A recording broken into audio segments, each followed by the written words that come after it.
aportar para la iglesia.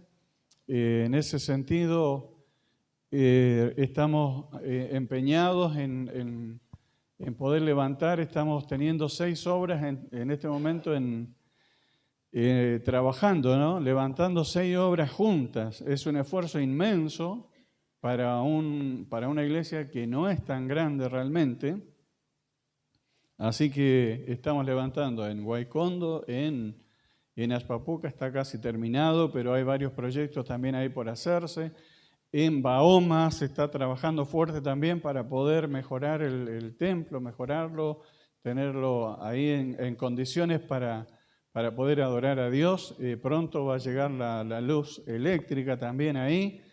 Y bueno, es todo un esfuerzo, hermanos. Yo les decía a los hermanos que hay que ganar almas, porque si no, ¿cómo vamos a mantener tantas cosas que estamos abriendo? Los hermanos quieren esto, quieren agua, quieren luz, quieren esto, quieren lo otro, pero después hay que seguir pagando esas cosas. Estamos trabajando también en mejorar el templo en Río Hondo, se está invirtiendo mucho ahí en ese lugar también. En La Donosa se está invirtiendo todas las semanas, esta semana, y en lo que viene se está trabajando en hacer el piso del templo, que es un templo enorme de 20 por 10, es enorme el lugar realmente, y los hermanos están empeñados en hacer el piso. Hasta septiembre tenemos como límite hacer el piso.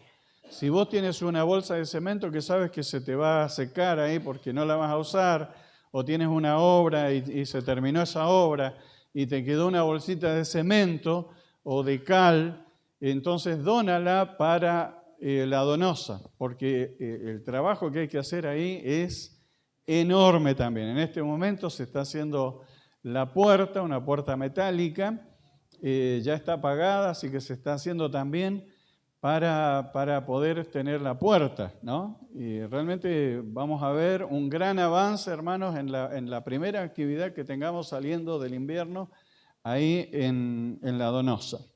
Y por último también el terreno ahí donde se está trabajando. Ustedes ven que se está pintando también, un esfuerzo de la pastora con algunos jóvenes. Denle un aplauso a la pastora, por favor.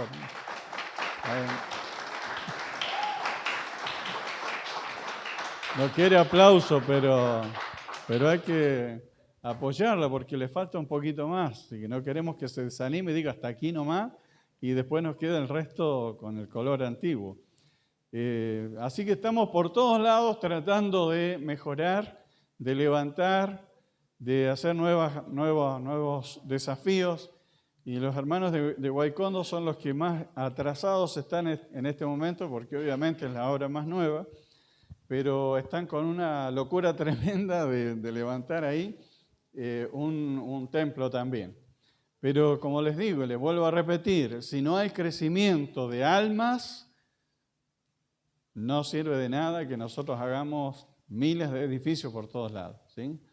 Lo primero, lo principal, y es la orden de Dios, de que nosotros ganemos almas para Cristo. ¿Amén?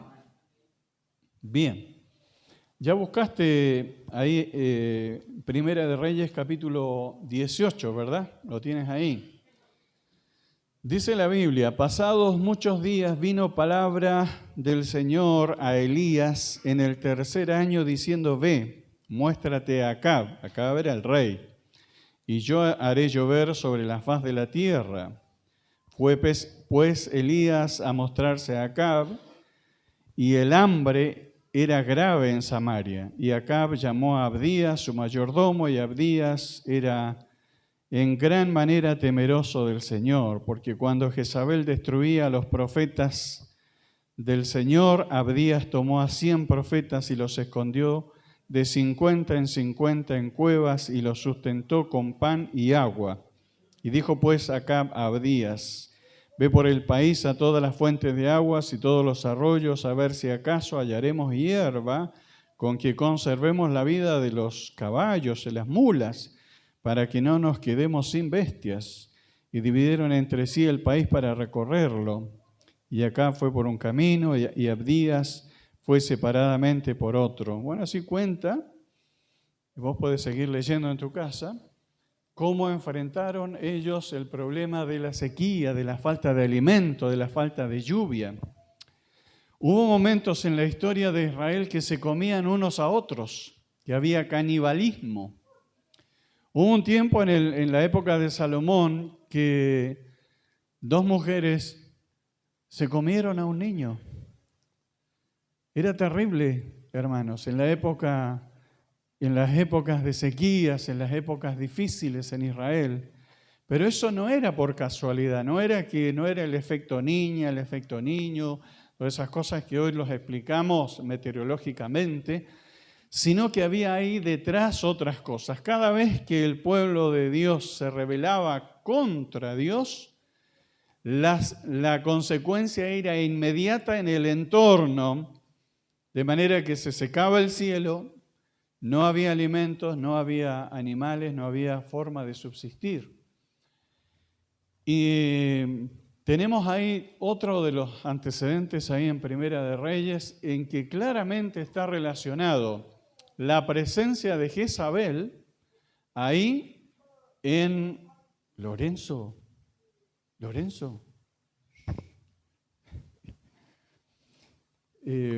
Tenemos claramente que la presencia de Jezabel tiene mucho que ver con lo que estaba pasando ahí en Israel en ese tiempo. Jezabel representaba al espíritu de idolatría, de maldad, de toda clase de inmundicia que viene a través de ese espíritu. Y sobre todo, lo que más afecta es el espíritu de miseria. Cuando el espíritu de miseria afecta a una nación, afecta a un pueblo, afecta a una familia, afecta a un hogar, realmente viene con todo para destruir todo lo que hay, ¿sí? Y ese espíritu de miseria se abre la puerta a través de la idolatría, a través de consultar a espíritus inmundos, viene por diferentes maneras, viene acompañado a veces de la avaricia, de la rebeldía, de la falta de obediencia a Dios. Se abre la puerta para que ese espíritu de miseria entre a nuestras casas. Vos decís, pero esto era el pueblo de Dios. O sea, Dios estaba obligado a bendecirlos, a prosperarlos como sea. No, porque cuando ellos se rebelaban contra Dios, Dios lo primero que hacía era demostrarles que habían abierto puertas de espíritus inmundos que estaban asolando al país. Así que todo lo que pudieran hacer para mitigar las secuelas de todo lo que estaba sucediendo era insuficiente, porque era un problema de carácter espiritual. Y Elías tuvo que enfrentar a Jezabel, tuvo que enfrentar a los profetas de Baal para cortar, para aniquilar el espíritu de miseria que asolaba al país. Entonces, hermanos, yo quiero que tengamos una breve descripción de cómo el espíritu de miseria a veces realmente nos priva de tantas cosas, aún siendo cristianos, ¿no? Porque vos decís, bueno, pero Dios está obligado a bendecirme, Dios está obligado a prosperarme. En realidad, en general, toda persona que viene a Cristo, que viene a Dios, empieza a prosperar económicamente, pero empieza a prosperar porque empieza a obedecer, ¿sí? Cuando entiende lo que es la obediencia a Dios, es inevitable que prospere. Una familia donde el padre de familia, por ejemplo, tiene vicios, donde se gasta el dinero en cosas que no debe gastarlo y privando de comida a sus hijos, privando de una comodidad para la esposa, para que pueda desenvolverse mejor en el hogar, o para tener un bien, o para poder acceder a algún servicio, que puede ser servicio de internet, servicio de agua, servicio de, de luz o lo que sea.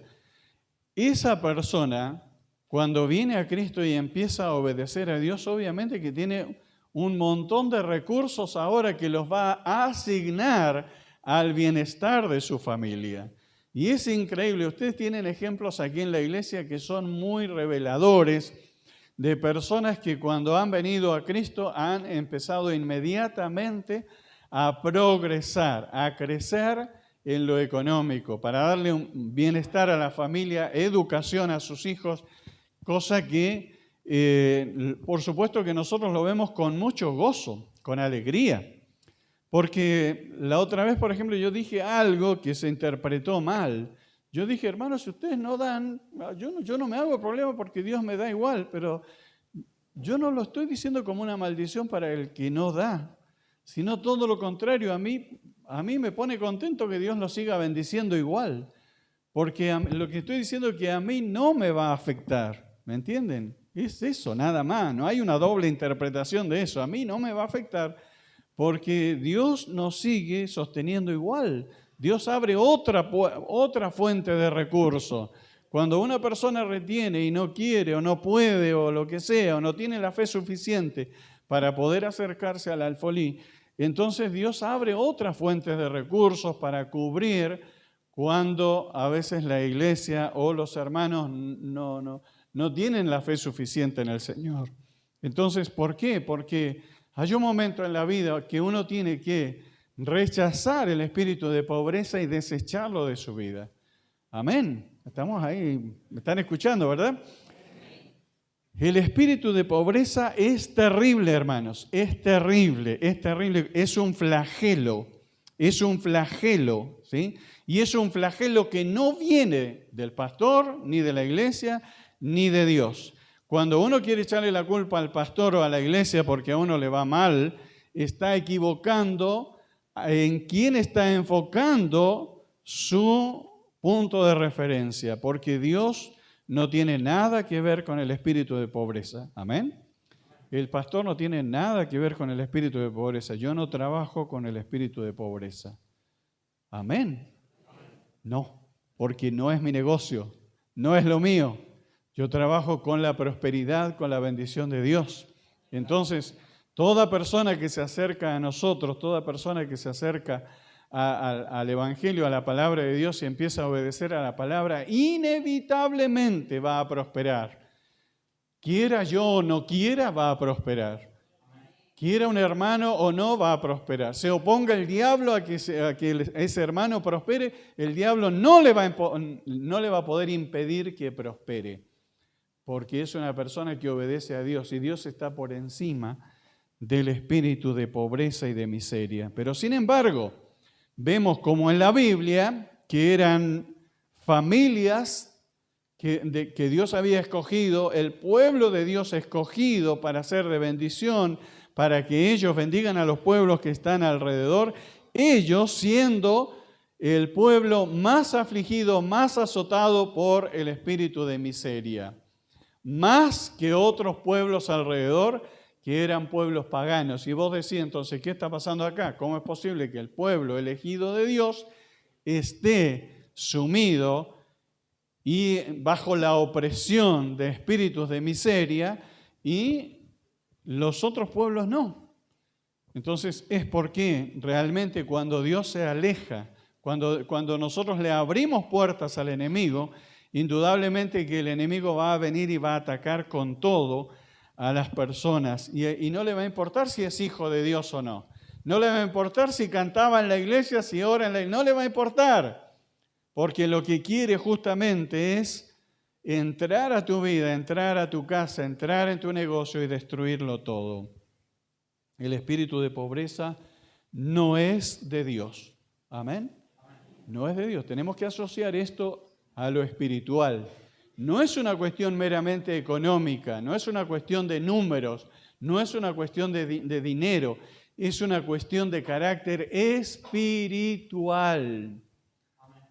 ¿Me doy a entender hasta ahí, hermanos? Es una cuestión de carácter espiritual. Entonces, es una condición espiritual en que la mente afecta a todo lo demás, afecta a la economía. Es una atadura en la mente. Ese espíritu de pobreza viene y quiere invadir no solamente el espacio donde nosotros estamos, sino también nuestra mente. ¿Qué pasaba con el pueblo de Israel en ese tiempo? Estaba sumido en la ignorancia, en la falta de fe, en la falta de dedicación a Dios. Jezabel le ponía una estatua, le ponía algo y ellos iban y la adoraban. Venían los los falsos profetas y ellos seguían a los falsos profetas. Fue necesario que Elías se enfrente a 450 profetas y haga una prueba tremenda de milagro, de la presencia de Dios allí, y terminó matando a esos 450 profetas porque era un problema de carácter espiritual. La idolatría, la hechicería llevan a la gente a la pobreza y a la miseria. Mientras vos mantengas en tu casa una idolatría, mantengas ahí algo, está afectando indudablemente todo el entorno. Porque vos decís, bueno, pero es la abuelita me dio esta virgencita, yo la tengo aquí porque le tengo cariño. No sabés lo que está ahí, no tenés idea cómo eso está influyendo en el entorno y está atando las mentes de las personas para que sigan en la miseria y en la pobreza. Por eso es importante que nosotros entendamos que esto es una cuestión de revelación espiritual. Dios nos tiene que revelar en nuestra mente dónde estamos equivocados. ¿Cómo es posible, digan ustedes, que solamente el profeta Elías tenía las cosas claras y el resto del pueblo no? ¿Cómo es posible que ni aún con todos los milagros y cómo Dios se manifestó, todavía el pueblo de Israel estaba atado en su mente, en su corazón? Vos decís, ¿cómo es posible que el pueblo de Israel que sale de Egipto, que Dios se manifiesta de una manera increíble, que hace milagros, todos los días le está haciendo milagros, pero aún así, como su mente está atada, quieren volver otra vez a Egipto? Porque ahí le daban una ración todos los días. ¿Es posible que nosotros tengamos nuestra mente tan atada que nos conformemos con una ración que otro nos da a cambio de nuestro esfuerzo, de nuestro sacrificio? ¿Solamente por eso, para tener una ración? ¿Cómo nos vamos a conformar con tan poco? ¿Cómo no vamos a querer ser libres de toda atadura espiritual para que eso pueda afectar en lo material, afecte nuestro entorno y podamos empezar a ver nuestras familias progresando, creciendo, a nuestros hijos tomando la educación que ellos necesiten, que ellos puedan tener sus proyectos de vida también? ¿Cómo es posible que nosotros estemos atados y sigamos atados a los vicios sabiendo que estamos ahí gastando dinero que podría ser para comprarle una vitamina, un alimento a nuestros hijos que lo van a necesitar para el resto de su vida? Esto es una cuestión de la mente. De la mente. La mente está atada por el diablo, por el espíritu de miseria, para que se conforme a ese entorno, para que no diga, no, podría tener una cama mejor que esta, ¿no? Pero la persona se conforma y dice, no, yo prefiero lo inmediato, prefiero un placer inmediato y no trabajar y poder asegurar que mi familia pueda tener una mejor condición de vida.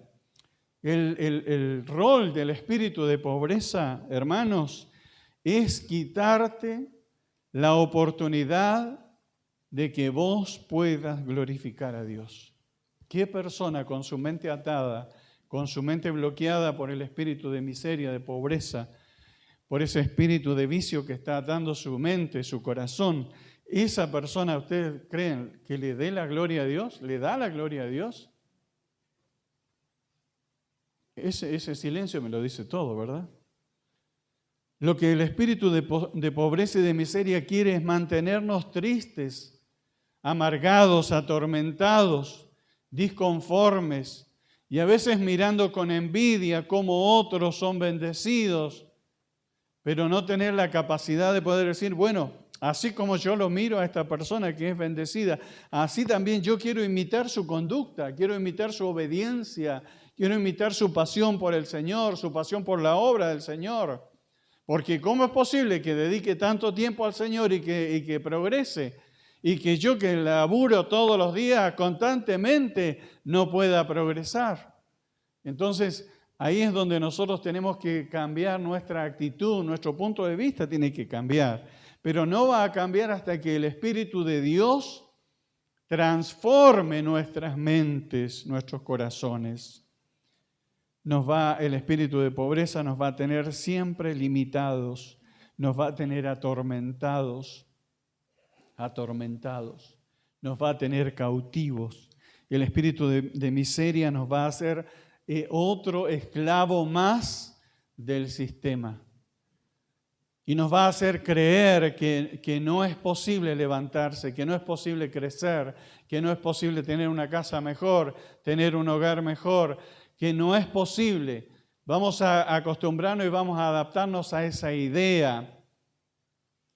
Cuando yo era niño hacíamos un programa en la iglesia y había una escena, había una obra de teatro en la que una mamá con su niñito caminaba por la calle, ¿no? Y el niñito decía, yo quiero ese juguete que veía en la vitrina de un negocio. Y la mamá le decía, no, hijo, eso es para los ricos, no para los pobres. Y seguían caminando y veían que a través de la ventana de un hogar que había una familia reunida, comiendo, todos contentos, felices ahí. Y el niñito le decía, yo también quiero una familia así.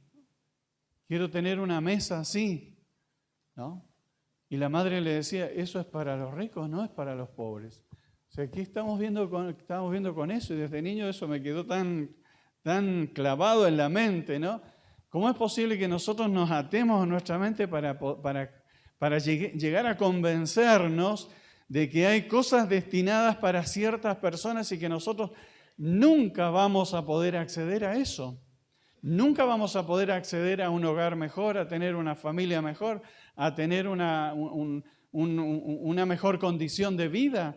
Entonces yo me dije, aún siendo niño, bueno, esto no está bien. Bueno, de hecho la hermana que nos enseñaba esa obra de teatro nos decía y nos explicaba, eso es una mente atada por el diablo, atada por el diablo. Cuando yo quise estudiar, yo tenía la intención de irme a una ingeniería en aeronáutica, hice toda la documentación, todos los papeles, todos me aceptaron, todo bien, todo perfecto, y llega hasta que mi padre se enteró y dijo, no, porque vos no podés ir ahí, ¿no? La idea de mi papá probablemente era que yo fuera de obrero para trabajar en algún lado por ahí, no sé.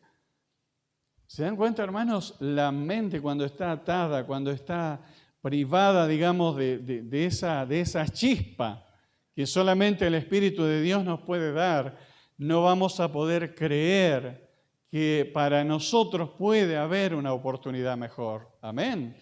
Si yo, metido en los vicios, metido en la maldad, no voy a creer que mis hijos puedan salir de eso. Por eso es que tengo que ser un modelo para ellos, para que ellos puedan creer que es posible salir de la pobreza, de la miseria y poder acceder a cosas que si no hubiera sido de otra manera, nunca se hubiera podido acceder a eso. ¿Se entiende, hermanos? ¿Me doy a entender? O sea, el esfuerzo que yo estoy haciendo, el esfuerzo que hice de toda la vida, tiene que dar resultado. Y si tú haces lo mismo, obviamente que te puede ir hasta muchísimo mejor que a mí. La cuestión es no resignarse y no atar nuestra mente a la pobreza y a la miseria, no tomar decisiones y estar determinado por una convención que es absolutamente diabólica, porque Dios no nos ha llamado a vivir en la miseria y en la pobreza. Si hubiese sido así, entonces hasta ahora los israelitas serían esclavos de Egipto. Pero Dios los quiso sacar de allí para demostrarles que se podía vivir en libertad. Y cuando tienes libertad, entonces puedes acceder a un montón de cosas que siendo esclavo nunca accederías. De eso se trata la obra de Dios, de que vos seas libre, de que seas libre. Si nuestras familias y nuestros hogares, si vos vas a tu casa ahora, abres la puerta de tu casa y te encuentras con una casa que está llena de privaciones, llena de necesidades y miras alrededor y dices, uy, qué tristeza que siento de volver a mi casa.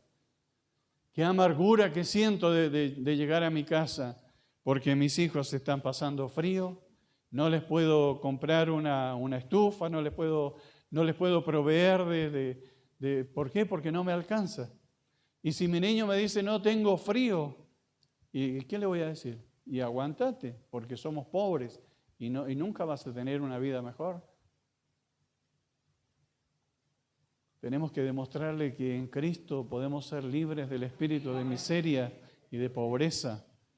Para eso Dios nos ha llamado, hermanos, sino que el negocio de Dios no es que vos sigas pobre. Por favor, entendelo, te lo ruego, entendelo. El negocio de Dios no es que a vos te vaya mal en tu negocio. El negocio de Dios es que vos prosperes, que Dios seas bendecido, que cada día le des gracias a Dios. No que vivas disconforme, que vivas enojado, que vivas triste, que vivas atormentado. El negocio de Dios es que vos vivas contento, que vivas agradeciéndole a Dios por las maravillas, por la obra del Señor, por la generosidad de Dios.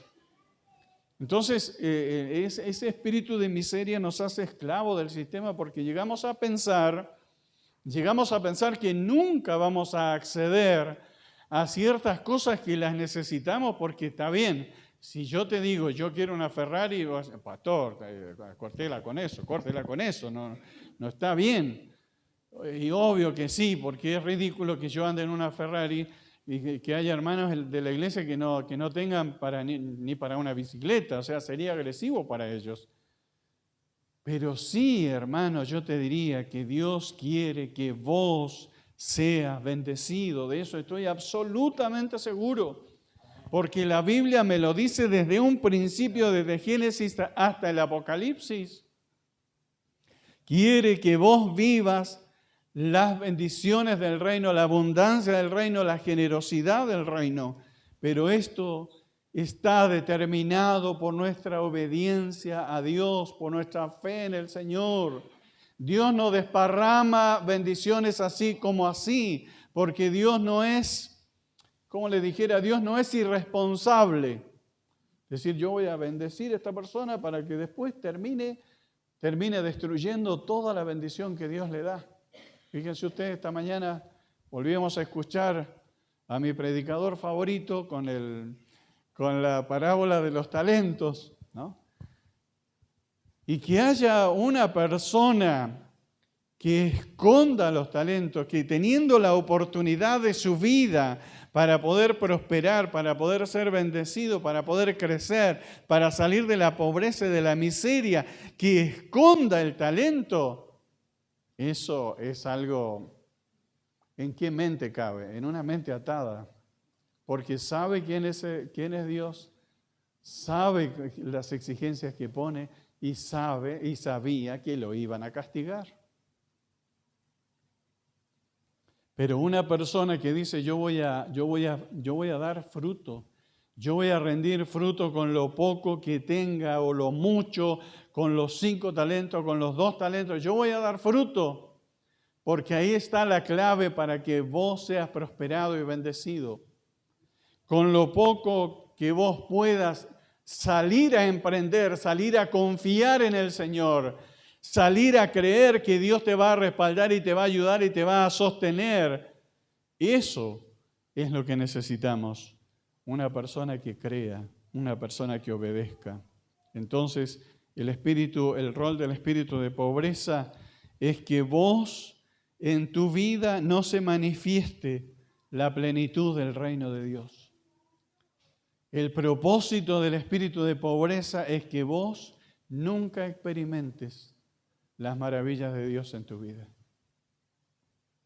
Las vas a ver en otros, las vas a ver en el vecino, las vas a ver en otro hermano de la iglesia, en aquel, en otro, y no en tu vida, porque estás atado por el espíritu de miseria, de pobreza. Lo maravilloso de esto es que puedes ser libre en el momento que vos quieras, puedes ser libre. En el momento en que vos decidas, puedes ser libre, para que empieces a experimentar la plenitud de las bendiciones de Dios para vos y para tu familia. Yo en esto, los hermanos lo saben, He sido muy insistente a lo largo de los años como padre de familia, con los padres de familia, porque nosotros llevamos el peso, llevamos la carga, llevamos la responsabilidad. Nosotros somos los que nos angustiamos, nosotros somos los que nos levantamos a la mañana, hay escarcha, frío, viento, lluvia, lo que sea, para salir a buscar la moneda para llevar a la casa. Y yo la he pasado mal, hermanos. Si Dios me ha bendecido es porque Él sabe que yo la he pasado muy mal, que he pasado muchas cosas terribles en mi vida para poder llevarle el alimento a mis hijos. Y nunca he renunciado a eso, nunca he renunciado a eso, nunca me quedé en la casa. Y ahora ya soy un hombre viejo y sé que valió la pena que yo anduviera todos los días, que me corrieras 7 kilómetros de ida, 7 kilómetros de vuelta en bicicleta, con frío, con nieve, como sea, que varias veces casi me atropellaron. En una oportunidad los carabineros, por ejemplo, ellos me defendieron, a mí me la iban a dar, porque yo iba adelante en la bicicleta y venía una camioneta atrás y quería pasar sí o sí, y bueno, yo le estorbé digamos, el paso. Y me libró Dios, porque me iban a pasar por encima. Vieron los carabineros esa situación. Dios siempre estuvo, porque yo confié en Dios, que eso no era para siempre. No era para siempre que tuviera que pasar esos sufrimientos, no era para siempre que tuviera que andar en el fango todo el día para poder ganarme el dinero, para llevarle el alimento a mis hijos. Y si Dios me bendice o me ha bendecido alguna vez, es porque sabe lo que yo viví. Y que tal vez lo has vivido vos también, tal vez lo has sufrido vos también. Pero si vos estás dispuesto a ser libre y a confiar en Dios, Dios te va a bendecir. Dios te va a levantar. Y Dios va a hacer de tu hogar un hogar ejemplo, un hogar maravilloso donde tus hijos te agradezcan. Es todos esos años de servicio, todos esos años de abnegación, esos años en que vos te has privado o te estás privando en este momento de muchas cosas, Dios lo va a valorar y te va a ver eso y te va a recompensar. Te va a recompensar a través de hijos maravillosos que no se van a cansar de darte satisfacciones en la vida. ¿Me escuchaste, hermano? Pero si nosotros seguimos con nuestra mente atada y le damos un mal ejemplo a nuestros hijos y estamos todo el día dándole un mal ejemplo a nuestros hijos, ellos están recontra condenados también. Porque nosotros somos los padres. Ellos nos van a ver a nosotros y van a imitar el modelo que nosotros le estamos dando, porque no tienen otro modelo. Entonces, si nosotros estamos atados a los vicios, a la miseria, al pecado, van a seguir el modelo nuestro, no importa que por ahí a veces hagamos un esfuerzo por traerlo a la iglesia. Porque necesitan esa referencia, necesitan ese ejemplo, necesitan ese modelo. El espíritu de miseria, de pobreza, hermanos, nos impide cumplir el propósito de Dios para nuestras vidas. No vamos a poder ser el hombre, la mujer que Dios ha diseñado. El plan de Dios no se va a poder cumplir si nosotros seguimos con nuestra mente atada por el espíritu de miseria y de pobreza. Dios no va a poder cumplir el propósito que tiene. Y el propósito de Dios es bueno, es agradable y es perfecto. Incluido el bienestar que vos necesitas en tu casa. Yo no te digo que vas a ser millonario, no me entiendas mal, por favor. No digo de que vas a ser de las primeras 10 familias millonarias de Argentina, no va a pasar, ojalá pasara. Pero no es lo que Dios está diciendo. Dios está hablando de un bienestar general. Dios está hablando de otorgarnos y darnos el acceso a nuestras necesidades, a una vida digna. Por Dios santo, ¿por qué nos vamos a acostumbrar a una vida indigna? ¿Cómo es posible que como hijo de Dios, como pueblo de Dios, nosotros tengamos que aceptar las cosas a las que llegó el pueblo de Israel, porque no quiso obedecer a Dios, hasta el punto de ser caníbales, de comerse unos a otros. Hermanos, no sabemos lo que está por venir en el mundo. No sabemos lo que puede llegar a pasar. Y ya de hecho lo estamos viendo. Un país que tiene para alimentar no sé cuántos millones de personas, que haya tanta miseria, tanta pobreza y tantas personas que no coman, es un disparate. Pero es un disparate de carácter espiritual. Ahí está el problema. Porque le hemos abierto todas las puertas habidas y por haber, a todo espíritu de miseria a este país. Así que teniendo aún tanto alimento, aún así muchos se mueren de hambre. Entonces yo no quiero que pase ni en mi vida ni en tu vida. No es mi negocio. No es mi negocio, al contrario. Cuanto más bendecidas sean las familias, mejor. Y que yo me beneficie, claro que me voy a beneficiar. Por supuesto que sí. Pero pastor, si yo doy más, si yo ofrendo más, y obvio que me voy a beneficiar, es inevitable, porque yo con eso voy a poder edificar más, vamos a poder destinar para tener mejores templos, para tener mejores condiciones. Obvio que me voy a beneficiar. No quieres dar para que el pastor se beneficie, estás pensando mal, porque no tiene que ser tu pensamiento. El pensamiento que tienes que tener en tu corazón es que si vos das es para que Dios te multiplique. Eso tiene que para obedecerle al Señor, para mostrar tu gratitud al Señor, para honrar al Señor. Entonces Dios obviamente que va a respaldar la buena acción, porque si no, de otra manera no importa. O sea, a eso es lo que yo iba antes. Nosotros hemos tenido la experiencia de una época en la que la iglesia era amarreta, era codo duro, ¿no? Los hermanos mayores de la iglesia saben que conseguir a veces porque trajeran para hacer alguna cosa a la canasta, pero era brava la cosa. Pero hemos aprendido a ser generosos.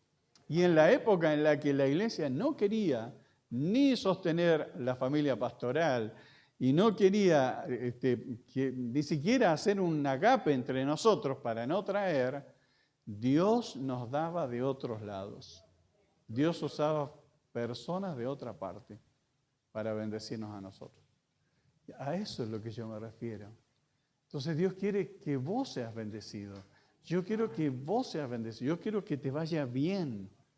Porque sé que si te va bien te voy a ver contento. Te voy a ver aquí en la iglesia alabando al Señor con gozo, con alegría. Te voy a ver, si te veo en la calle me vas a saludar y me vas a saludar contento. Porque no me vas a asociar a mí, a ese espíritu de pobreza. Y si lo haces estás muy equivocado. Porque no es mi negocio y no es el negocio de Dios. La voluntad de Dios, hermanos, es prosperarte en todas las áreas de tu vida. Fíjate lo que le dice el apóstol Juan a este hermano en 3 de Juan capítulo 2 y versículo 2, que es mi deseo y es la promesa que yo quiero que vos tomes en el día de hoy. 3 de Juan capítulo 2 y versículo 2, por favor memorizalo, marcalo en la Biblia, tenelo ahí para que lo vuelvas a recordar después. Amado, yo deseo, es mi intención, que tú seas prosperado en todas las cosas y que tengas salud, así como prospera tu alma. ¿No te parece maravilloso esto? Amado, y es lo mismo, es como que yo lo esté diciendo, pero lo está diciendo el apóstol Juan. Amado, yo deseo que tú seas prosperado o prosperada en todas las cosas y que tengas salud, porque no solamente es tener dinero o tener cosas, no se trata de tener más cosas, no se trata de tener 10 televisores en la casa y que haya 2 personas viviendo en la casa. No estamos hablando de esas cosas. Estamos hablando de esto, estamos hablando de la salud, de la prosperidad del alma, del gozo, de la alegría, de poder vivir y servir al Señor. Entonces, el apóstol Pablo le está hablando esto a un hermano común de la iglesia que era muy generoso y que amaba al apóstol Juan. Y él sabía que si ese hermano era bendecido y era prosperado, inmediatamente esa prosperidad la iba a trasladar a la iglesia. Y veamos también en 2 Corintios capítulo 8, versículo 9. Es inevitable esto, hermanos. No estamos hablando del evangelio de la prosperidad. Estamos hablando de la voluntad de Dios para tu vida. Estamos hablando de que ninguna persona, sea cristiano, va a glorificar a Dios bajo la opresión del espíritu de pobreza y de miseria. No se glorifica a Dios así. He conocido muchos cristianos pobres, muchos cristianos pobres, muchos cristianos pobres. Y en la miseria y en la pobreza no se puede alabar a Dios. No se puede. Y hemos visitado sus casas y no los hemos visto felices, no los hemos visto contentos. Y hemos visto que ponen su cama en la tierra y no los hemos visto felices. Porque no hay felicidad ahí, hermanos. No hay felicidad ahí. No hay felicidad ahí donde se pone una cortina, una frazada en lugar de una pared. No hay felicidad ahí. No hay felicidad donde están los bichos cayendo del techo de tierra ahí sobre las personas. No hay felicidad ahí. No podemos romantizar la pobreza. Ay, si el Señor ama a los pobres, que el Señor... No, porque no es así. El Señor quiere que salgamos de la pobreza, que salgamos de ahí. El Señor no nos quiere ver metidos ahí en el fango. El Señor no quiere que estemos ahí en esa situación. Y de hecho, fíjate lo que dice 2 Corintios 8, 9. Porque ya conocéis la gracia de nuestro Señor Jesucristo. 2 Corintios 8, 9, la palabra de Dios. Ya conocéis la gracia de nuestro Señor Jesucristo, que por amor a vosotros se hizo pobre siendo rico, para que vosotros con la pobreza de Él fueseis enriquecidos. O sea, pastor, ¿está hablando de miembros ricos en la iglesia? Yo estoy hablando de miembros bendecidos. Porque si no fuese así, hermanos, entonces toda comunidad cristiana que ha decidido obedecer a Dios, como resultado ha prosperado. Es inevitable, es 2 más 2, 4. No sé qué más para poder aclarar las cosas. El Señor se hizo pobre. Él vino siendo rico. Él vino a la tierra a hacerse pobre para que vos y yo fuéramos enriquecidos en Él. Porque no le podemos glorificar a Dios en medio y sumido en el espíritu de miseria y de pobreza. No glorifican a Dios nuestros hijos si viven en medio de la pobreza y de la miseria y viendo cómo nos peleamos y viendo cómo el padre borracho llega a la casa y le pega a la señora y le pega a los chicos y le pega al gato. No hay alegría en esa casa, no hay gozo en esa casa. Pero cuando viene el padre, salen los hijos a abrazarlo y a recibirlo porque saben que el padre es una presencia grata en el hogar. Una presencia grata, una presencia. Y es increíble cómo los niños asocian al Padre con una experiencia gratificante. Entonces, hermanos, que yo quiero proponerles en esta noche, rechazar, cortar, reprender todo espíritu de pobreza. Y que nos levantemos en el nombre de Jesucristo y seamos una iglesia próspera, una iglesia bendecida. Yo no quiero, como decía el Francisco, el Panchito, que ya se fue, que decía una iglesia pobre para la gente pobre, porque es mentira, la iglesia católica no es pobre ni será pobre nunca.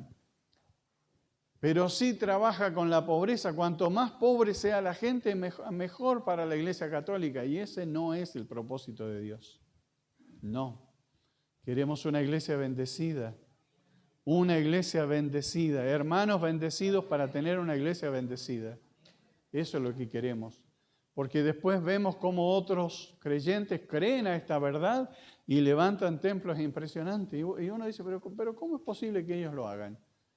¿No será que ellos están creyendo a las promesas que nosotros no estamos creyendo? Y mientras nosotros nos envidiamos, nos peleamos y queremos tirar todo por la ventana y hablamos mal del hermano, hablamos mal del pastor y despotricamos contra todo el mundo, ellos están creyendo a verdades que nosotros ya deberíamos haber creído mucho tiempo antes. Por eso Dios los está bendiciendo.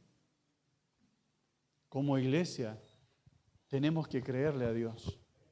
Tenemos que tener una mente libre. Tenemos que tener una mente, no una mente de esclavo, sino una mente de hijo de Dios.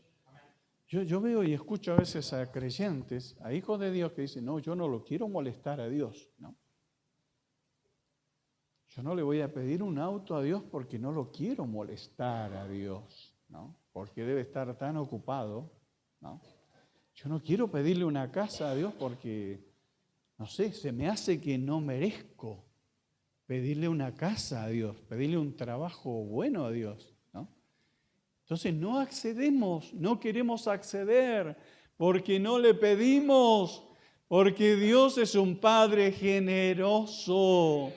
Dios es un Padre que quiere que sus hijos vivan abundantemente. Dios no vino a ofrecerte pobreza, vino a ofrecerte una vida abundante.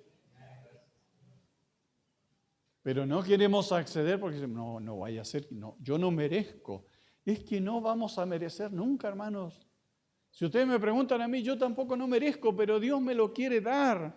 Dios ha visto cómo me quedé de aquí yendo a Santiago a mitad de camino con el vehículo refundido. Dios ha visto cómo he tenido que caminar, andar en bicicleta, andar en moto. Dios ha visto todo eso y ha dicho, bueno, voy a tener compasión de este muchacho y le vamos a ayudar. Y bueno, pero es eso, nada más.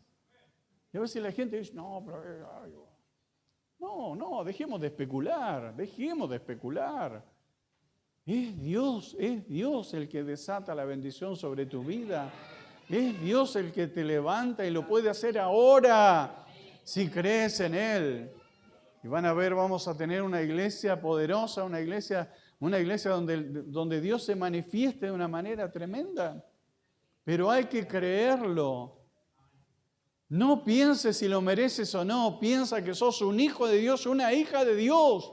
Y como hijo de Dios, como hija de Dios, entonces puedes acceder a las bendiciones de Dios. Vamos a ponernos de pie y vamos a tener una breve oración. ¿Sabe, hermanos, que este espíritu de miseria es bravo, ¿no?